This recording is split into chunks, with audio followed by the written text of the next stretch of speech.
Guys, kalian tahu nggak sih apa perbedaannya kita dalam menghadapi ujian dan juga membangun sebuah bisnis? Kita harus sama-sama mengerti apa yang mau kita kerjakan sebelum kita mengerjakannya. Contohnya, saat kita ujian, kita harus belajar di hari sebelumnya. Kita harus memahami apa yang akan dipelajari atau akan dikeluarkan dalam ujian. Begitu juga dalam membangun sebuah bisnis. Kita harus mengerti bisnis apa yang ingin kita bangun dan juga bisnis kita ke depannya itu mau seperti apa. Kita harus menentukan target pasar kita. Mungkin kita mau menargetkan orang tua atau anak-anak atau remaja atau mungkin semua umur ini bisa. Kita juga harus memperhatikan audiens kita. Audiens kita tertarik dengan apa, kita juga harus bisa memberikan apa yang diinginkan audiens. Mungkin saat ini sedang ada tren sesuatu, kita bisa menjadi peluang untuk bisnis kita ke depannya. Saat ini sedang tren apa, bisnis kita mau dibangun seperti apa, mengikuti tren yang ada masa ini. Nah, untuk selanjutnya, apa sih yang perlu kita siapkan untuk membangun bisnis kita? Akan dijelaskan selanjutnya. Selanjutnya, untuk mengetahui lebih lanjut, kita perlu menganalisis kompetitor kita. Dengan hal ini, kita bisa mendapatkan peluang untuk menonjolkan dan memberikan suatu perbedaan perusahaan kita. Kita juga harus mengembangkan strategi marketing lewat konten media sosial seperti TikTok, Instagram, dan lain-lain yang menarik minat audiens.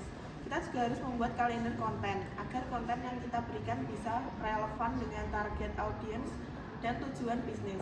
Dengan membuat persona pembeli, kita bisa melihat algoritma pembelian dan menyesuaikan konten dengan setiap tahap.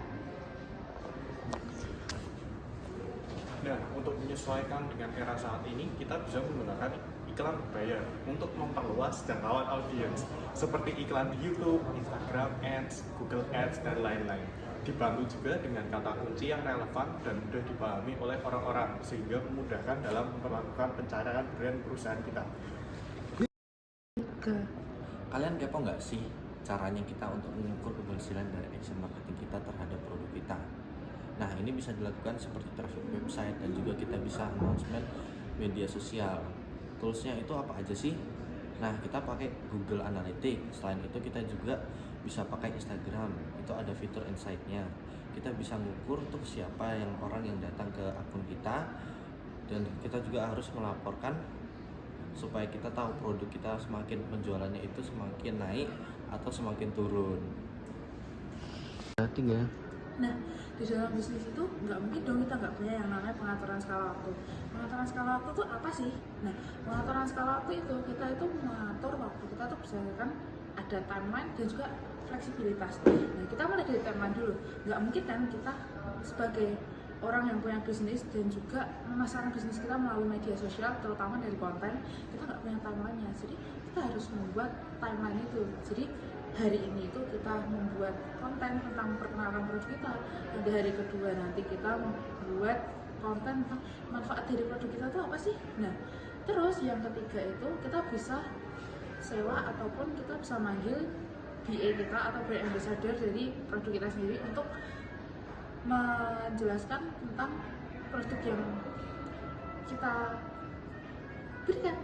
Nah, terus habis itu kita juga harus fleksibel. Kita harus punya plan A dan plan B.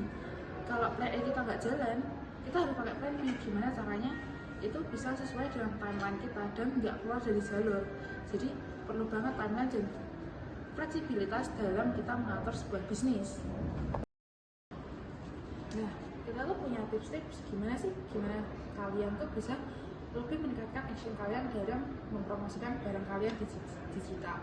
Nah, yang pertama, kita tuh pasti perlu banget strategi yang kuat, strategi yang matang untuk melakukan ketika kita take action untuk meluncurkan suatu produk dari bisnis kita. Nah, selain strategi, apa sih yang penting? Yang penting yang pertama adalah kerjasama tim, karena kerjasama tim itu sangat dibutuhkan gimana kita bisa mengkoordinasi semua tim dan untuk mencapai suatu target, yaitu menjualkan barang-barang kita dengan baik dan menghasilkan penjualan yang tinggi sesuai target. Nah, terus kita harus fokus pada kualitas dari barang daripada kuantitasnya, karena bener gak? Kalian kalau beli barang pasti lihat kualitasnya dulu gak sih? Kayak, aku mau beli buku ini, kualitasnya bagus gak ya? Baik yang baca gak ya?